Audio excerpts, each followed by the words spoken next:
Okay, we're recording. Great. Well, thank you all for being here today. I'm going to go ahead and call this session of the City of Sedro-Woolley Hearing Examiner to order. For the record, today is July 10th, 2026 at 10 a.m. We have one item on the agenda today. That's number CUP 2026-104.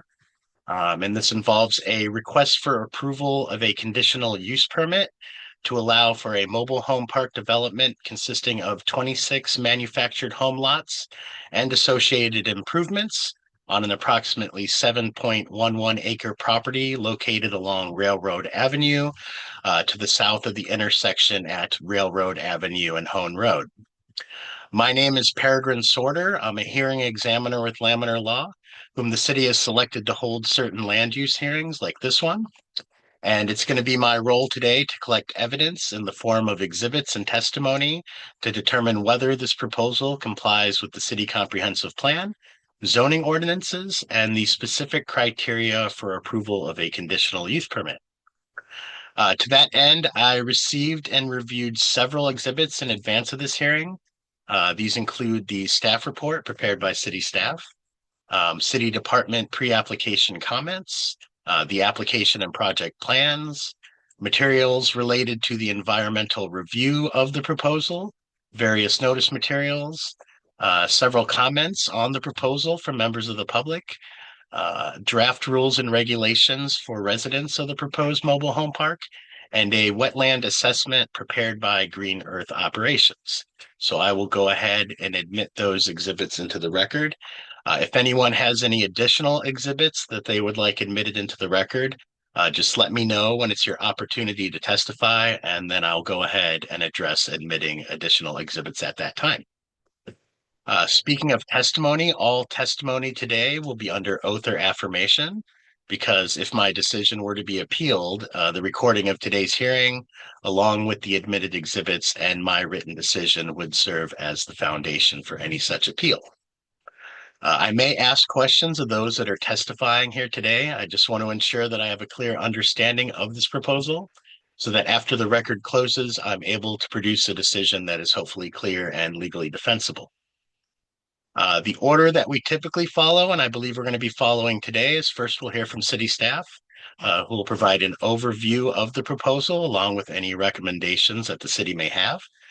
Following that, we'll hear from the applicant and see if there's any additional information they feel that I or members of the public should be aware of in advance of my decision being issued. And after that, members of the public will have an opportunity to testify. And finally, following any public testimony, I'll turn back to the applicant and the city as necessary for any response. So I think with that, we can get started. Who's going to be presenting on behalf of the city today? I'll be leading that presentation for the city. Great. Let me go ahead and swear you in, and I'll swear in Nicole as well in case she wants to chime in. If you can raise your right hands. Do you swear or affirm to tell the truth in any testimony you give here today? I do. Great. And then, Mr. Oakes, if you can just explain your role with the city. Yeah, I am the associate planner with the city of Sedro-Woolley. I've worked here for about 2 years now, and my primary role is to review basic to moderately complex land use and environmental proposals. Great. So you can go ahead and begin your presentation anytime you're ready. Thank you. So in 2025, we received a pre-application meeting for a 26 lot mobile home park that we eventually received a conditional use permit application in March of this year and determined that application to be complete on April 20th. So I do want to clarify that this proposal is vested under the 2016 comprehensive plan because of that date of completion. We reviewed the application materials and requested some revisions to those materials, mostly to clarify regarding the floodplain and how that is overlaid on the parcel. We received revised floodplain conversions and revised civil plans that addressed our comments, and we have proposed additional conditions that would make to ensure that the entire proposal complies with our municipal code.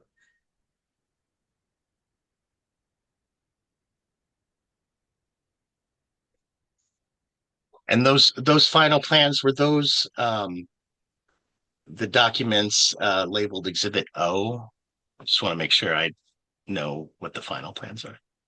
Correct. The most Okay, recent version of our civil plans is Exhibit O of my staff report.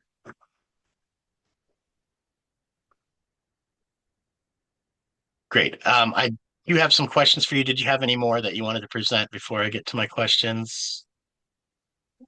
No, I'm comfortable answering questions now. Okay, great. So, I just to be clear about my role here today, my understanding is that I'm reviewing only the proposed mobile home park use and not the binding site plan that would be required to create the proposed lots. Is that correct?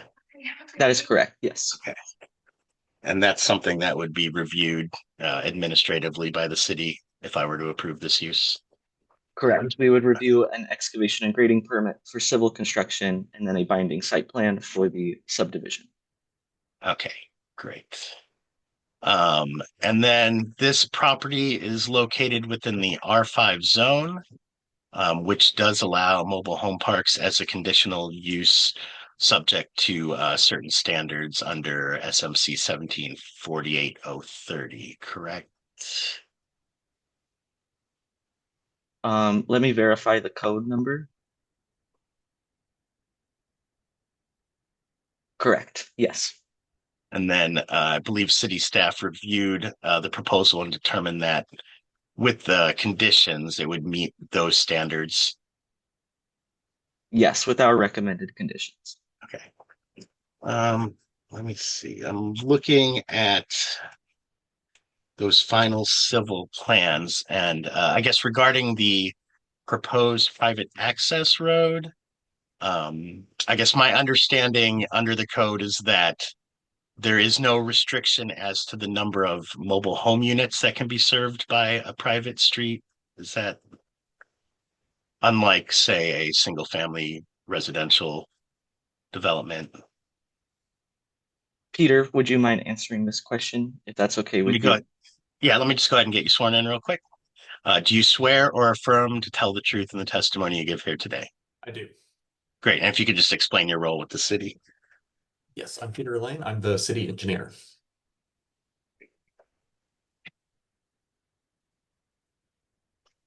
And I And can then, answer yeah, the question about the private street. I don't have the verbiage. I'm looking for the verbiage now, but we do have a section where oh, there it is explicitly. Um, let's see. I'm looking at 15.40.040E, and it shall not prohibit private streets within a mobile or manufactured home park. great. And then I think it's under that same provision, a private road such as that proposed here may Yes. exceed 300 feet if the design is approved by the city fire department. Am I reading that correctly? Are you in the same section? I don't have that code. That's just in my notes. Let's see. I believe there's some general restriction about exceeding 300 feet. Um, but private roads may exceed that length, Correct. if approved by the city fire department, which I believe they preliminarily approved the design here. Correct. Okay, great.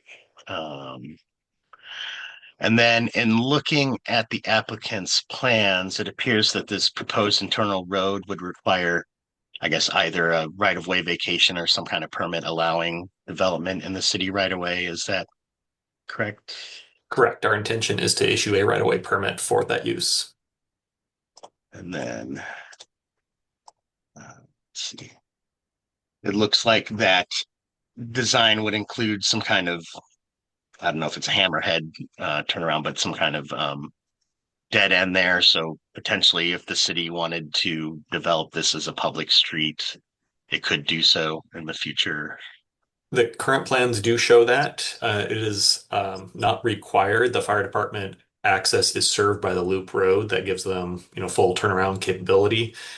So the city will not require that hammerhead in that right Okay. of way. Great. Let's see. And then city staff determined that this proposal would not generate vehicle trips at a level requiring a TIA or traffic impact analysis. That is correct. And then can someone just speak briefly to the any frontage improvements that would be required along Railroad Avenue? Yes, we do require frontage improvements along that half of Railroad Avenue, and that will include curb, gutter, asphalt, and sidewalks. And those are shown in the current civil plans. Um, okay. And then I guess to any member of city staff that wants to address this, there were some concerns raised in written comments about the compatibility of this development with the surrounding area. My understanding is that the city would require some fairly significant screening of the development. Can someone speak to that? Yeah, I can speak to that. We do require landscaping and screening around the entire perimeter of mobile home parks when they're approved as a conditional use permit. Um, we have determined that that will apply both for the north, the east, and the west sides of the mobile home park. The southern side of the mobile home park is where the wetlands and the significant slope is located, and we've determined that that significant slope serves as screening, so we will not be requiring screening at that portion of the mobile home park. But we will, due to the comments that we received, we will be requiring the standard screening in all of the other locations. And then speaking of those critical areas, my understanding is that the project is not proposing any development in that southern portion of the property, and that southern portion of the property encompasses all the critical areas such as the on and off site wetlands, their buffers, the steep slopes, and the 100-year floodplain. Is that a That correct is correct. understanding? Okay, Yeah, that's the correct understanding. The identified critical areas are all on that southern portion of the property and the current version of the civil plans, so adequate buffers from each of those areas. great. I don't think I have any additional questions for the city at this time. Um, unless any other member of city staff wants to testify, I'll go ahead and turn to the applicant. Great. So who do we have on behalf of the applicant here today? Oh, if you can unmute yourself. Got himself John Piazza Jr. and Jay Lyman. Great. Let me go ahead and get you sworn in if you can raise your right hands. Do you swear or affirm to tell the truth in the testimony you give here today? Yes. Yes. Yes. Great. And if you could all just kindly spell your names for the recording and explain your role with the project. My name is John Piazza Jr. So it's last name is spelled Piazza. I'm a partner and developer. Great. And then who else do we have on behalf of the applicant? I'm William Lyman, Lyman, and I'm partners with Johnny on the development. Great. And then did we have another member of the applicant team? I'm Pat Severin, Severin. I'm an engineer for the developer, engineering and surveying for the developer.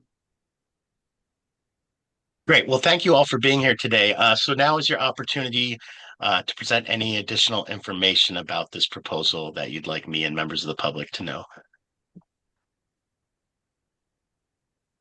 I don't know. It seems like everything was well said and described. We're just looking to provide something with some affordable housing, and we would like it to be a nice project and contribute to the community in a positive manner, both for affordable housing and for appeal. So we want it to look good as well. Great. And did you have an opportunity to review the conditions that were recommended by city staff And would you have any issue complying with those conditions? The ones that I've heard so far and the ones I've seen, we don't have any problems at this time yet. Everything seems to be realistic and expected. Great.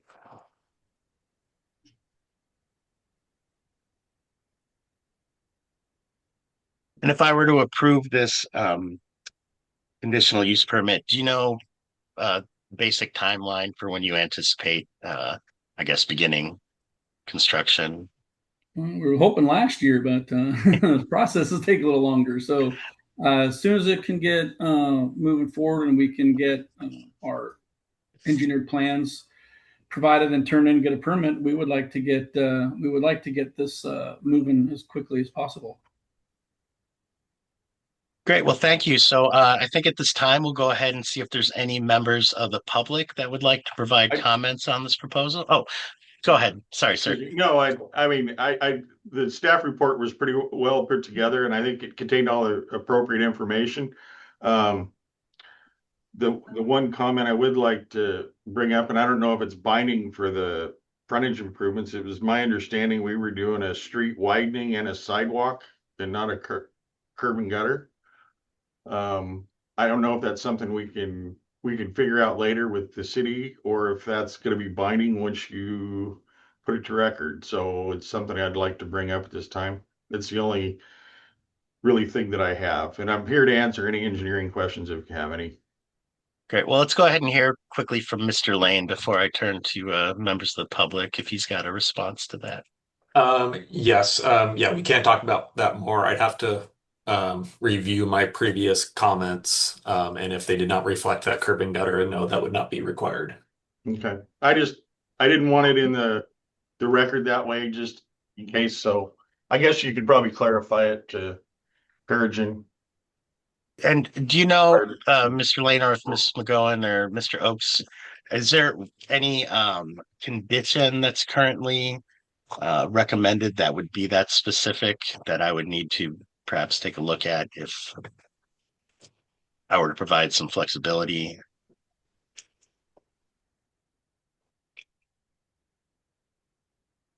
Give me one moment to look. Great.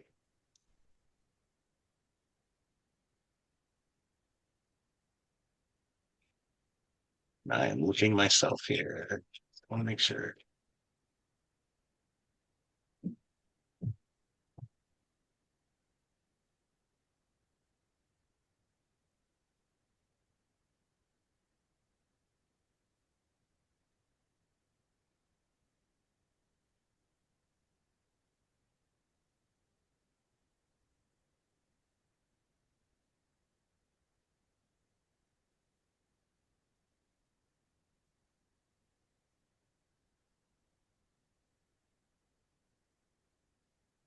I did review my previous comment, and there was no curb and gutter. The city will not require one.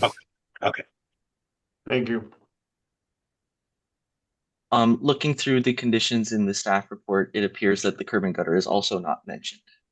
Okay, great. If you the applicant or the city following this hearing see any issue with the language of any of the conditions, you can go ahead and let me know after the hearing with regard to this specific issue. So my understanding then is that the frontage improvements would include street widening and sidewalk then, is that?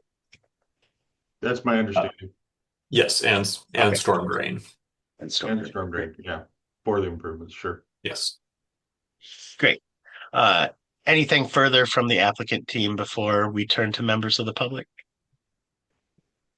Nope, I'm good. Great. Well, thank you very much. So if there are any members of the public here today that would like to provide comments, perhaps you can turn on your video or utilize your raise hand function or unmute. And Hello, yes. My name is Mackenzie Mitchell. I live. okay, good morning, Ms. Mitchell. Let me go ahead and get you sworn in. If you can raise your right hand. Do you swear or affirm to tell the truth in the testimony you give here today? I do. Great. And if you could just spell your name for the recording. Yeah, my full name is Mackenzie, Mackenzie. Last name is Mitchell, Mitchell. Great. You can provide any comments that you'd like at this time. And I do apologize for my casual appearance. I'm on my break at work. So I just wanted to say I live right across the street from the proposed development. I live on Railroad Avenue, and I am asking that the court deny this proposal. I do believe it would have a significant negative impact on our neighborhood. This development would increase traffic on roads that are already used by families like my own, children like my own, pedestrians, creating additional safety concerns. I'm also concerned about the loss of open space and the change to the character of our community. This field has been a part of the neighborhood's natural landscape, and replacing it with development will affect the quality of life for nearby residents. I do respectfully ask that the court be carefully consider whether this proposal truly serves the best interest of the surrounding community, and whether all environmental, traffic, and infrastructure impacts have been fully evaluated before moving forward. Great. Does that conclude with your comments? Yes, thank you. Well, thank you, Ms. Mitchell, for being here, and we'll see if we can get a response to your concerns after we conclude with the rest of the members of the public here today. Thank you. Any other members of the public that would like to provide comments? If you can turn on your video, or I see Eric. Yes. Good morning. If you can raise your right hand. Do you swear or affirm to tell the truth in the testimony you give here today? Yes. Great. And if you could just spell your name for the recording, that would be great. Strinden, Strinden.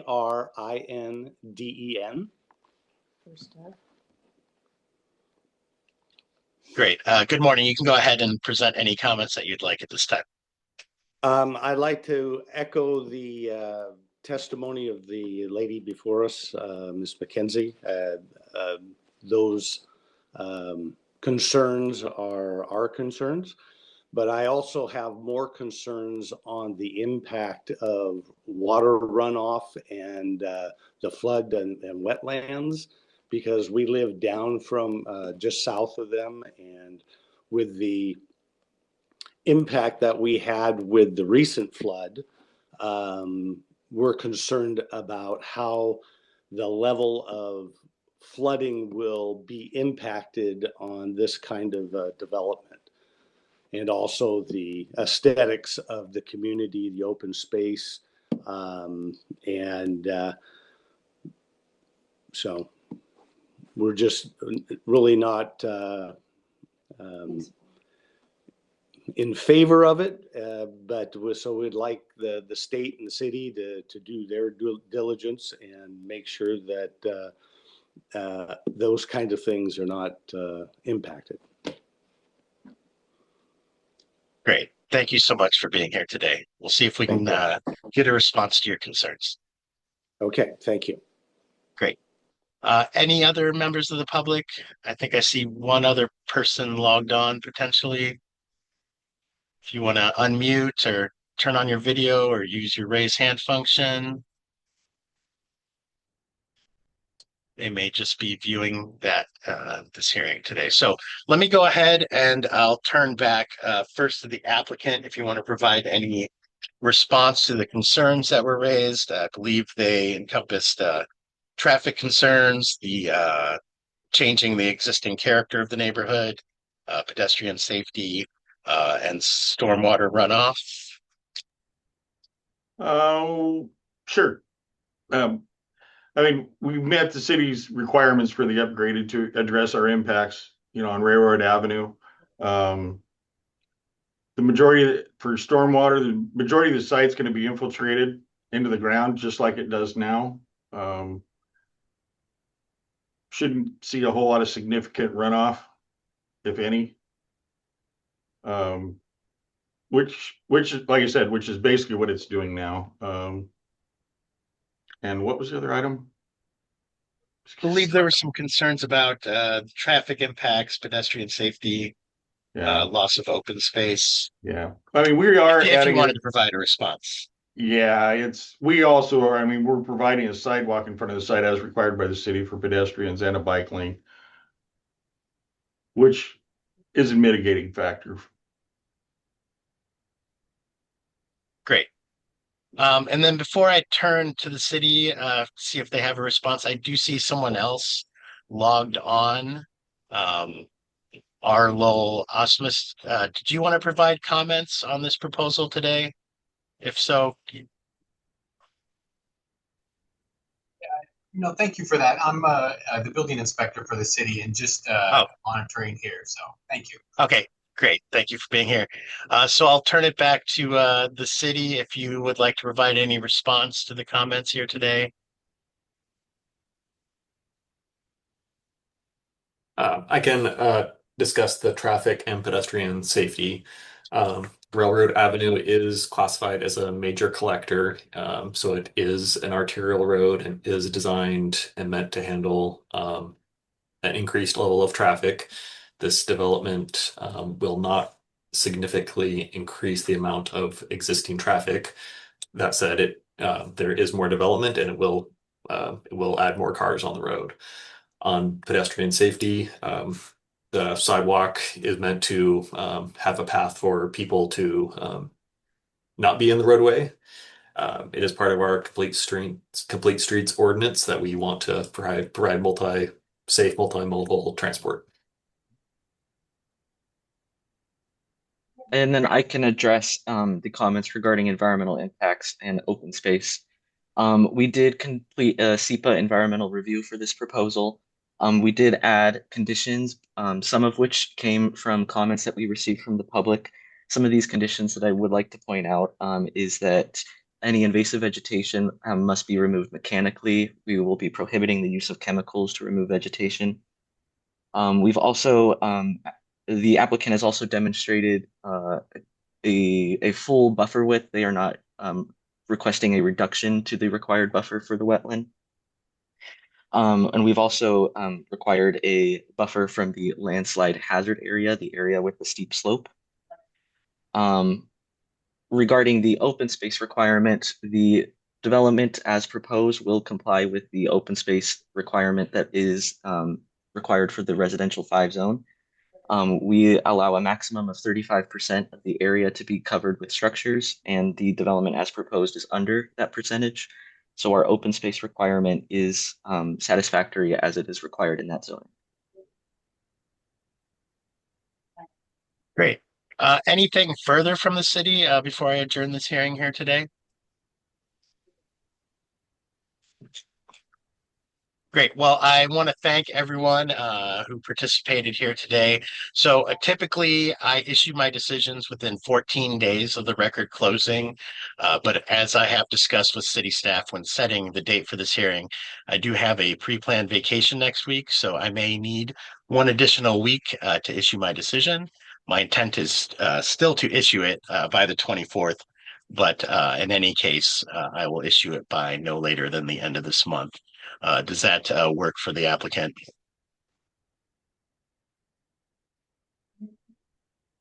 Yeah, that should be fine. Great. Well, thank you. I appreciate that. And with that, I will go ahead and adjourn this hearing. Thank you all again, and I hope you have a pleasant day. Thank you. Thank you. You too.